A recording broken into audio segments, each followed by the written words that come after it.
Hey, bonjour, bonsoir à tous, c'est Yota et j'espère que tout va bien chez vous.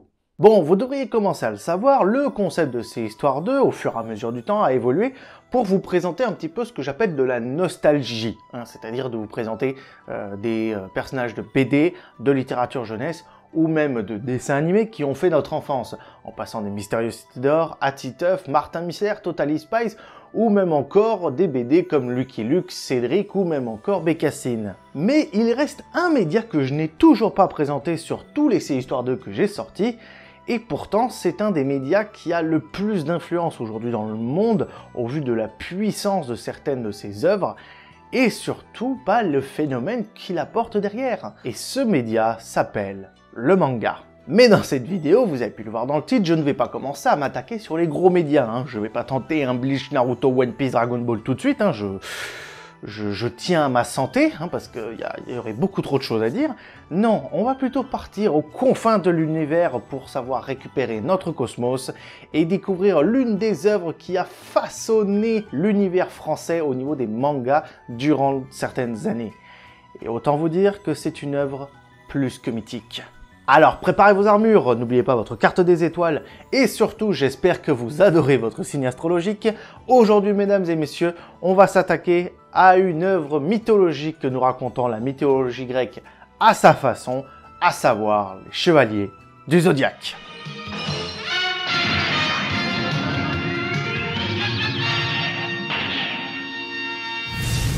Saint Seiya, ou juste les Chevaliers du Zodiaque en français, est un manga écrit par Masami Kurumada. Prépublié entre le 1er janvier 1986 et le 12 décembre 1990 dans le magazine Weekly Shonen Jump de l'éditeur Shueisha, puis compilé en 28 tomes en version manga et plein d'autres versions, Saint Seiya a laissé une empreinte foudroyante dans la culture populaire. Les personnages emblématiques tels que Seiya, Shiryu, Hyuga, Shun ou encore Ikki sont devenus des icônes du genre shonen, et la série a inspiré de nombreuses autres œuvres et générations de fans, touchant des générations à travers le monde grâce à son mélange unique d'action, de mythologie et de personnages mémorables. Bref, il fait partie des plus grands shonen sortis à ce jour, et autant dire que pour commencer un C-Histoire 2 sur un manga, je me devais de commencer par lui.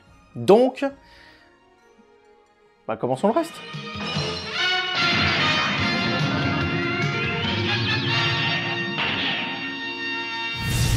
Mais avant, vous connaissez la chanson, commençons par le commencement. Pour expliquer la création de cette œuvre mythologique, tout commence par son créateur, à savoir Masami Kurumada, qui commence à travailler sur Saint Seiya en 85, lorsqu'il a publié le premier chapitre dans le magazine Weekly Shonen Jump. Il puise largement dans la mythologie grecque, avec les constellations du zodiaque et les dieux grecs. Les protagonistes, appelés les Chevaliers du Zodiaque, portent des armures inspirées de signes astrologiques, et aussi des samouraïs, et leur quête pour protéger Athéna est liée à des éléments mythologiques. Il s'inspire aussi de diverses autres mythologies, grecques, scandinaves, bouddhistes, japonaises, hébraïques, chrétiennes, etc. C'est ce mélange de références culturelles qui fera que le manga a rapidement gagné en popularité, ce qui amènera à ce qu'il soit vite publié dès 1986. D'ailleurs, la même année que sa première parution, le manga est adapté en une série d'animés. L'adaptation animée a également connu un très grand succès et a contribué à populariser davantage la franchise Saint Seiya dans le monde entier. Pour la France, elle a été diffusée sur AB Productions sous le titre Les Chevaliers du Zodiaque dans l'une des émissions phares de cette époque, à savoir le Club Dorothée, entre 1988 et 1997, qui permettra une réussite monstrueuse et le lancement de ce qu'on va appeler ensuite l'ère des mangas à la télévision. Avec tous ces succès, vous ne pensiez pas qu'elle allait s'arrêter là, non, car diverses séries sur les chapitres suivants verront le jour, comme Hades en OVA, ou même Poséidon, entre 1986 et 2008. En plus du petit écran, on a pu aussi enfin le voir sur le grand. En effet, on a eu pas moins de 6 films d'animation qui ont été réalisés, et aussi d'autres séries au fil des ans. Et je tiens à ce qu'on souligne les 2 dernières sorties cinéma de cette histoire, à savoir déjà un film d'animation qui s'appelle donc Les Chevaliers du Zodiaque, la légende du sanctuaire, qui est réalisé par les producteurs et les réalisateurs, je crois, de la version Albator. On a un film d'animation que j'avais vraiment apprécié, celui-là, je dois avouer. Après, je connaissais peut-être pas trop l'histoire, donc peut-être que ça a joué. Mais ici, cette version-là, ouais, j'ai vraiment l'impression que c'est Flash qui l'a écrit. Ça a tellement été rushé. En fait, pour expliquer, ils ont voulu prendre ça, là. Ça, c'est l'histoire du sanctuaire. En résumé. Ils ont voulu le réduire à fond pour en faire un film. Ça passe pas, les gars. Faut aussi faire des sacrifices. Et faire un film d'1h20 ou 1h40, je sais plus, pour résumer tout le sanctuaire, c'est débile. Tu rushes comme un connard. Et ça se voit. Ça se voit beaucoup trop. Et enfin, le dernier, donc les Chevaliers du Zodiaque sur Netflix, qui a réussi le défi improbable de faire pire que Dragon Ball Evolution, je trouve. Mais vraiment, genre, t'as réussi là où je ne pensais pas qu'on pourrait. Bravo les gars, vous êtes trop forts. Non, vraiment, vous êtes trop forts. Mais bon, c'est bien beau de nous parler de sa création, mais c'est quoi l'histoire de l'œuvre? Qu'est-ce que cela raconte? Voyons ça de suite.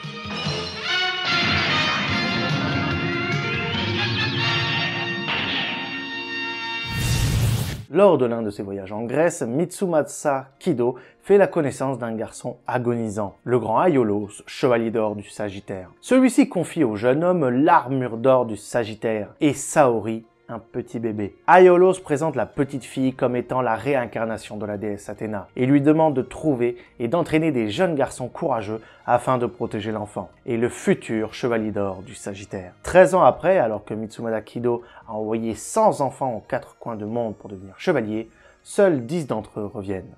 Par la suite, nous allons vivre une quête dans le sanctuaire d'Athéna, où les chevaliers de bronze affrontent en général à tour de rôle leurs ennemis successifs. Ici, les chevaliers d'or qui gardent chacun une maison astrologique qui représente.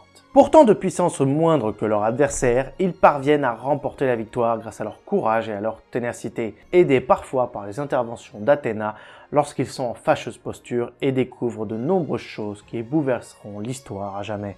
Maintenant qu'on a vu l'histoire, passons au protagoniste.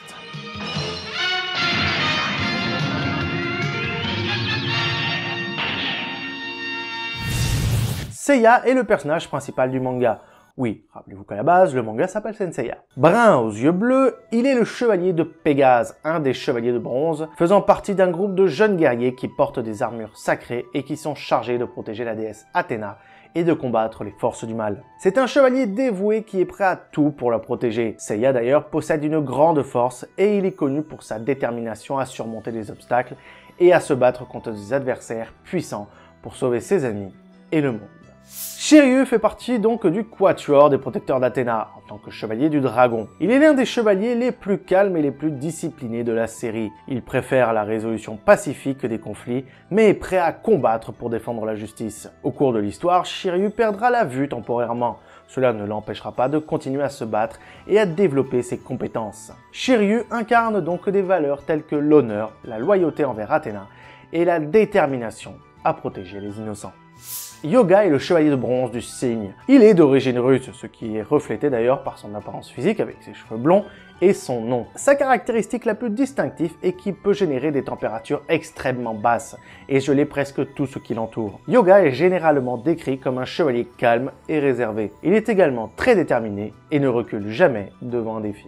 Shun est le chevalier de bronze d'Andromède. Connu pour sa personnalité douce, compatissante et pacifiste, Shun préfère résoudre les conflits pacifiquement et ne veut pas infliger de souffrances inutiles. Shun est souvent décrit comme ayant une apparence androgyne, avec des traits doux et des cheveux longs et bruns. Cette apparence a contribué à le rendre encore plus unique parmi les chevaliers et surtout très populaire parmi les fans. Shun a un fort sens de la justice et est prêt à se battre pour protéger les personnes opprimées et les faibles. Il est souvent vu en train de protéger ceux qui sont incapables de se défendre.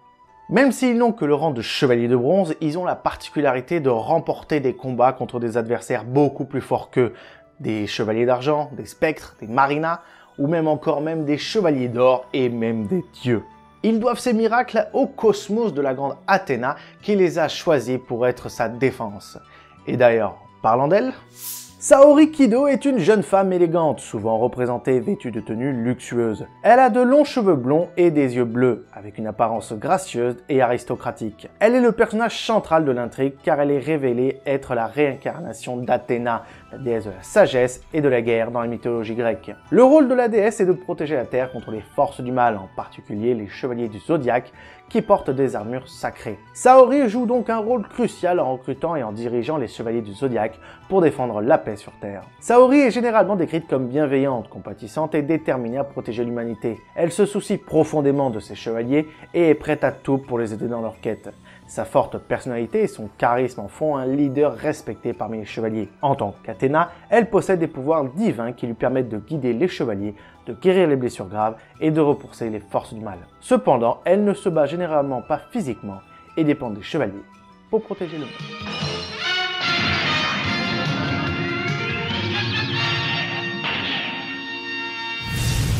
Maintenant qu'on a vu tout ça, que pouvons-nous dire de plus? Comme je l'ai dit en début de vidéo, la série d'animation Les Chevaliers du Zodiaque a été un phénomène national durant les années 80. Elle deviendra d'ailleurs l'inspiration pour des futures séries, notamment plusieurs séries Gundam telles que Mobile Suit Gundam Wing, Ronin Warriors, Wild Knight Cool Kiva et le travail ultérieur de Kurumada BTX. Ouais, je vais pas vous le cacher, je les connaissais pas, mais j'ai fait un petit peu de recherche. Et je vous les conseille, ça a l'air pas mal quand même.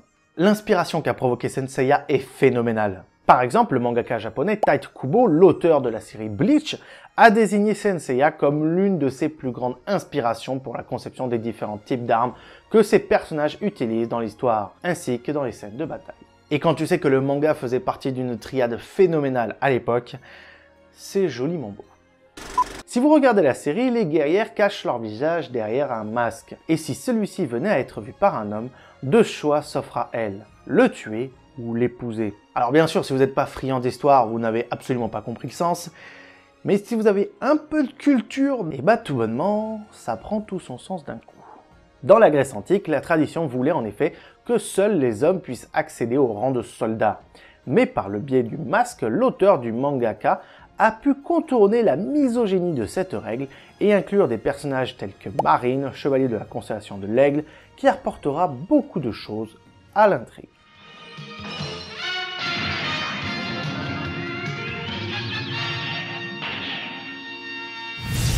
En conclusion, Senseiya est bien plus qu'une série animée ou un manga. C'est un véritable phénomène qui a traversé des décennies et des générations à travers le monde. L'univers riche en mythologie, les combats épiques des chevaliers, les liens entre les personnages et les valeurs universelles de courage, d'amitié et de sacrifice en font une œuvre intemporelle. Que vous soyez un fan de longue date ou que vous découvriez cette série pour la première fois, Senseiya offre une expérience inoubliable remplie d'action, d'émotion et de réflexion. Et comme les Chevaliers du Zodiaque, nous sommes tous appelés à défendre ce en quoi nous croyons avec détermination et honneur.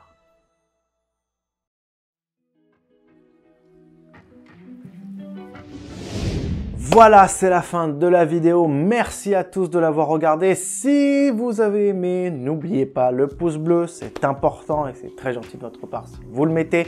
N'oubliez pas aussi de laisser un commentaire si vous voulez qu'on parle des Chevaliers du Zodiaque ou juste me donner quelques-unes de vos idées pour que je présente, je sais pas, n'importe quel manga, peut-être, je sais pas, un Berserk, Kenseika ou autre. Donnez-moi des exemples en commentaire, je ferai une petite liste de ce que je dois faire en manga. N'hésitez pas non plus à partager sur les réseaux sociaux, sur Instagram, sur TikTok, sur X et me retrouver d'ailleurs sur ces réseaux-là aussi. Et surtout, et le principal, donnez. Si vous n'êtes pas abonné, abonnez-vous, ça fait toujours plaisir. Et si vous voulez suivre mon contenu, n'oubliez pas de mettre la cloche pour recevoir toutes les notifications. C'était Yota en direct de la toile et à bientôt sur ma chaîne YouTube. Ciao!